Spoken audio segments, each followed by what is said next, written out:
हाँ जी। हमारा टॉपिक चल रहा है 10th क्लास का। और इस 10th क्लास के जो टॉपिक है, इस टॉपिक में लास्ट की जो क्लास थी जिसमें हमने देखा धमनी और शिरा में क्या अंतर होता है, वैसे ही आज की जो क्लास है, इस क्लास में हम पढ़ेंगे वायवीय और अवायवीय श्वसन क्या है।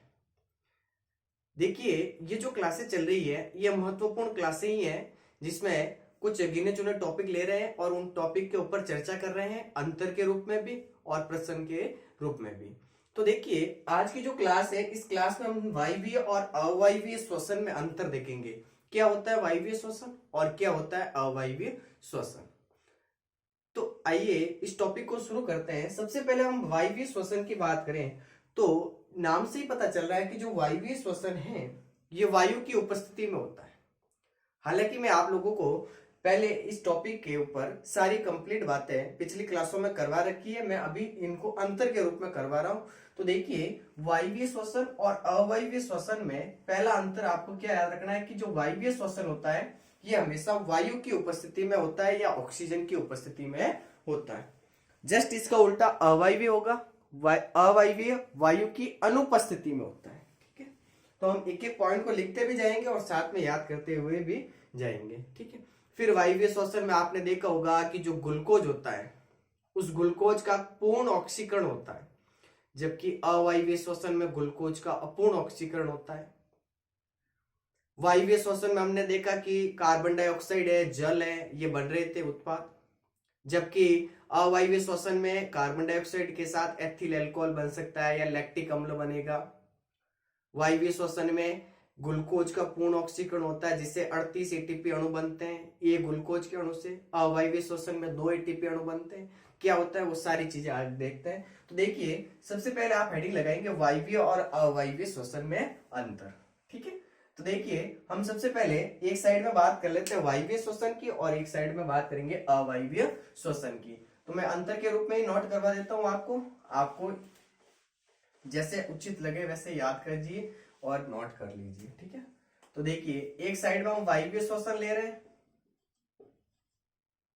और एक साइड में हम अवायवीय श्वसन ले रहे हैं।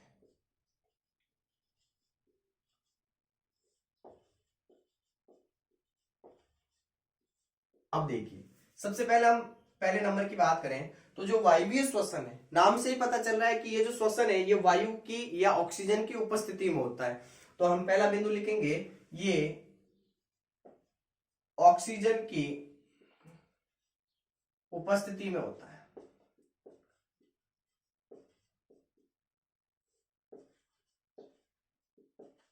ठीक है, ये पहला अंतर हो जाएगा आपके कि वायवीय श्वसन की बात करें तो ये हमेशा ऑक्सीजन या वायु जब होगी तभी होगा वायवीय श्वसन, ये ऑक्सीजन की उपस्थिति में होता है। ठीक है,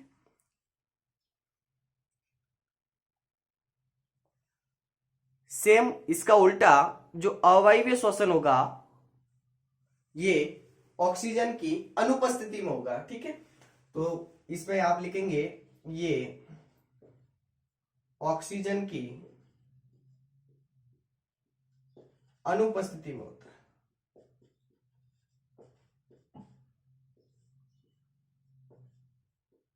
ठीक है,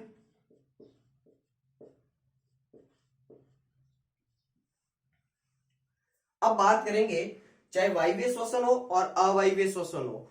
अब जो ग्लूकोज है उस ग्लूकोज का क्या होगा, वायवीय श्वसन में ग्लूकोज का क्या होगा, अवायवीय श्वसन में ग्लूकोज का क्या होगा। तो जो वायवीय श्वसन है उस वायवीय श्वसन में उस ग्लूकोज के अणु का पूरा ऑक्सीकरण होगा, पूर्ण ऑक्सीडेशन होगा, कंप्लीट ऑक्सीडेशन होगा, जबकि अवायवीय श्वसन में उसका अपूर्ण ऑक्सीकरण होगा, इनकम्प्लीट ऑक्सीडेशन होगा, जिससे कुछ बीच वाली चीजें बन जाएगी, या तो एसिड बनेगा या फिर अल्कोहल बनेगा। तो दूसरा अंतर आप ये भी याद कर सकते हैं कि इसमें ग्लूकोज का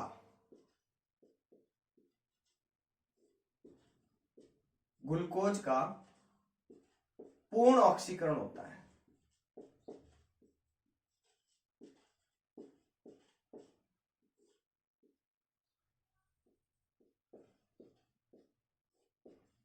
ठीक है, कंप्लीट ऑक्सीडेशन होगा, पूरा ऑक्सीकरण होगा, जबकि अवायवीय श्वसन में क्या होगा, इसमें ग्लूकोज का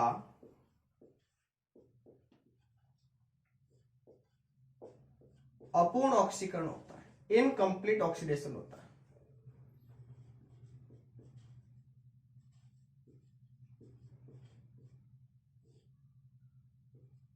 अपूर्ण ऑक्सीकरण होता है, ठीक है। ये दो अंतर हो गए। अब बात कर रहे हैं आगे की। आप कह रहे हो कि ग्लूकोज का इसमें पूरा ऑक्सीकरण होगा, इसमें अपूर्ण ऑक्सीकरण होगा।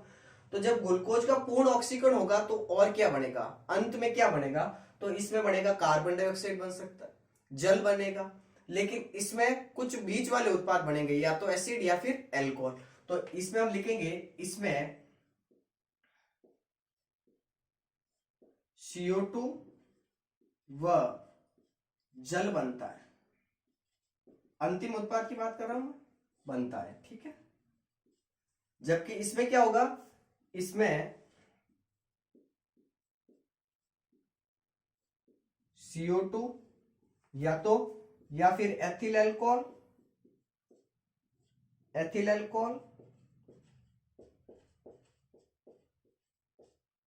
या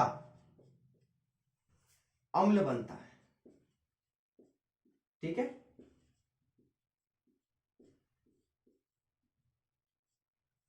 हो जाएगा। अब जैसे कैसे बनता है, रिएक्शन देखते हैं आपके सामने।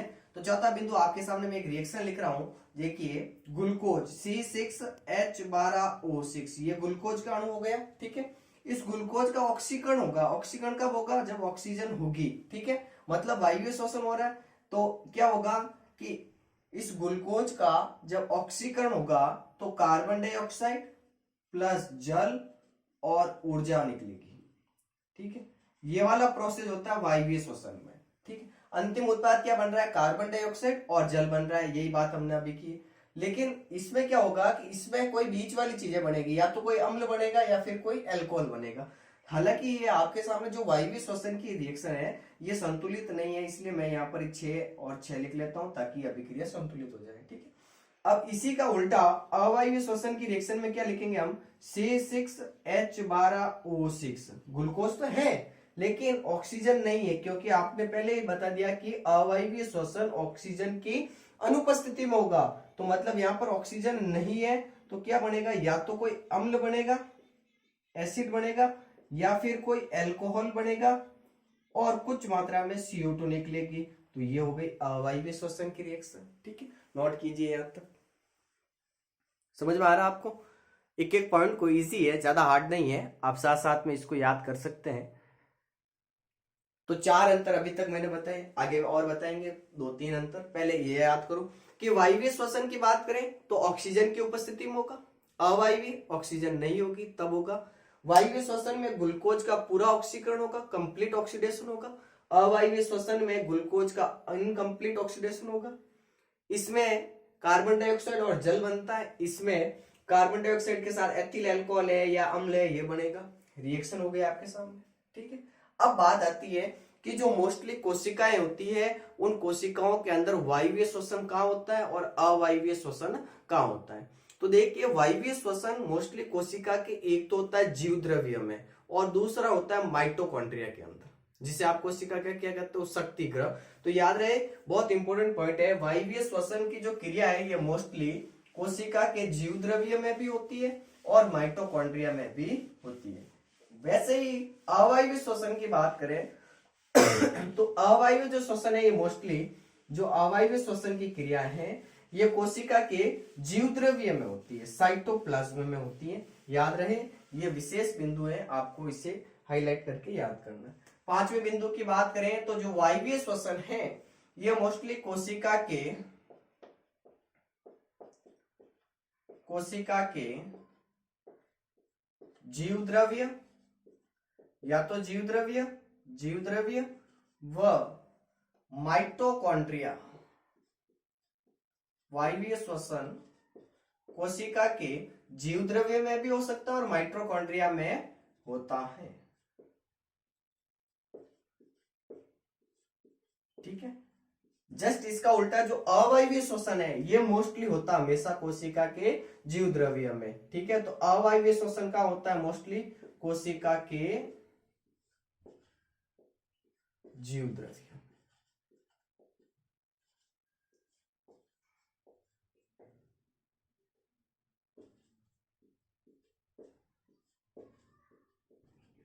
हो जाएगा यार।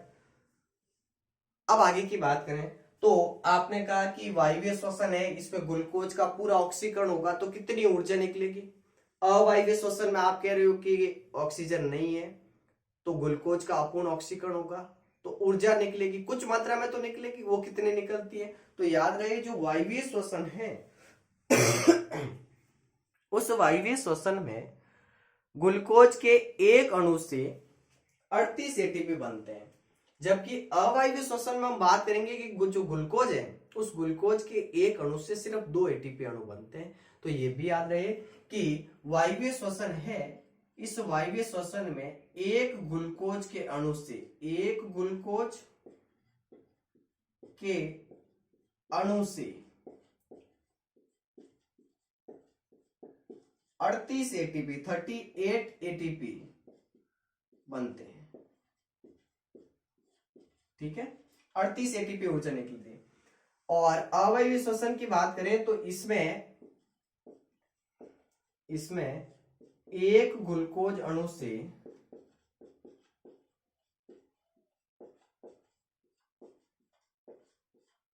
2 एटीपी अणु बनते हैं।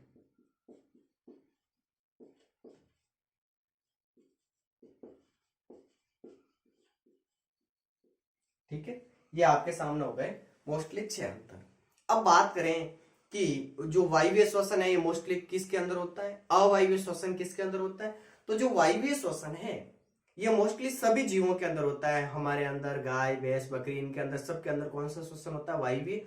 जबकि जो अवायवीय श्वसन है ये मोस्टली कुछ बैक्टीरिया के अंदर हो जाएगा, कुछ यीस्ट के अंदर होता है। जैसे हम पढ़ेंगे अवायवीय श्वसन में हम बायोगैस, जो 12th का एक टॉपिक आता है मानव कल्याण में सूक्ष्म जीव, उसमें हम बायोगैस पढ़ेंगे, बायोगैस के उत्पादन में सूक्ष्म जीव पढ़ेंगे। तो वहां पढ़ेंगे मिथेनोबैक्टीरिया होते हैं जो अवायवीय श्वसन की क्रिया द्वारा मिथेन गैस उत्पन्न करते हैं और उससे गोबर गैस बनती है। तो अवायवीय श्वसन भी इंपोर्टेंट आगे कोर्स में भी आएगा। तो इनके देखिए 7वां नंबर का एग्जाम्पल आप याद कर सकते हैं कि जो वायवीय श्वसन है ये मोस्टली होता है समस्त जीवों के अंदर, समस्त जीवों में। ठीक है, और जो अवायवीय श्वसन है ये मोस्टली कुछ बैक्टीरिया के अंदर, यीस्ट के अंदर, इनके अंदर होता है। ठीक है, अब हम बात करें कि ये जो मोस्टली अवायवीय श्वसन होता है इसको आप किण्वन के नाम से भी जानते हैं, फ्रेगमेंटेशन भी करते हैं, इसे क्या कहते हैं, किण्वन। याद रहे, ये भी याद रखना आपको, किण्वन भी करते हैं। और इस बैक्टीरिया की एक बात मैं आपको और बता दूं कि अवायवीय श्वसन में हम 12th क्लास में एक बैक्टीरिया पढ़ेंगे, मिथेनोबैक्टीरिया। मिथेनोबैक्टीरिया, ये जो मिथेनोबैक्टीरिया है ये इसका उपयोग हम बायोगैस बनाने में करेंगे, बायोगैस। ठीक है, तो वो भी क्या उनसे क्रिया द्वारा करेगा, अवायवीय श्वसन की क्रिया के द्वारा मीथेन गैस उत्पन्न करेगा और जिससे हम बायोगैस बनाएंगे। ये याद रखना आपको वायवीय और अवायवीय श्वसन में क्या अंतर होता है। तो मोस्टली आपके सामने मैंने 6-7 अंतर बताए हैं, इनको आप विशेष याद करिए। मैं एक बार वापस रिपीट कर देता हूँ, फिर आज की क्लास खत्म करते हैं और नेक्स्ट क्लास में हम अगले टॉपिक रक्त और लसिका में क्या अंतर होता है वो देखते हैं। तो देखिए आज की जो क्लास थी, इस क्लास में हमने वायवीय और अवायवीय श्वसन के ऊपर चर्चा की थी। सबसे पहले हमने कहा कि जो वायवीय श्वसन है ये मोस्टली ऑक्सीजन की उपस्थिति में होता है, अवायवीय श्वसन ऑक्सीजन की अनुपस्थिति में होता है। आप ऑक्सीजन लिख सकते हो या वायु लिख सकते हो, बात एक ही है। वायवीय श्वसन में ग्लूकोज का जो एक अणु होता है उसका पूर्ण ऑक्सीकरण होता है, जबकि अवायवीय श्वसन में अपूर्ण ऑक्सीकरण होता है। वायवीय श्वसन में कार्बन डाइऑक्साइड और जल बनता है अंतिम उत्पाद के रूप में। अवायवीय श्वसन में कार्बन डाइऑक्साइड, एथिल अल्कोहल और अम्ल बन सकता है, कोई लैक्टिक अम्ल बन सकता है। ठीक है, फिर हमने बात की कि जो वायवीय श्वसन होता है इसमें मोस्टली जो वायवीय श्वसन होता है उसमें अधिक मात्रा में ऊर्जा निकलती है। आपके सामने ये 38 एटीपी अणु बन रहे थे एक ग्लूकोज के अणु के ऑक्सीकरण से, जबकि अवायवीय श्वसन में ऊर्जा कम मात्रा में निकलती है, जैसे एक ग्लूकोज के अणु से 2 एटीपी अणु बने थे। ठीक है, फिर हमने रिएक्शन बता दी।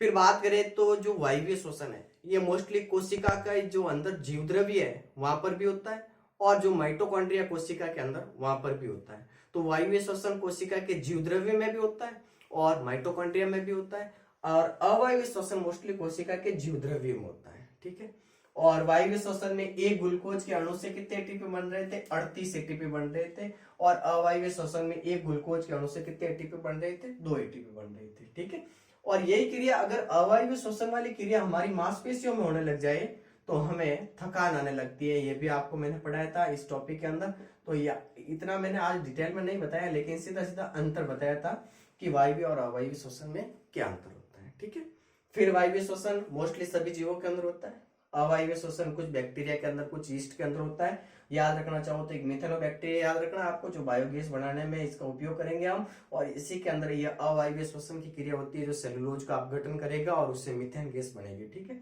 तो धन्यवाद आज की क्लास के लिए, मिलते हैं अगली क्लास में नेक्स्ट टॉपिक के साथ, रक्त और लसिका के साथ।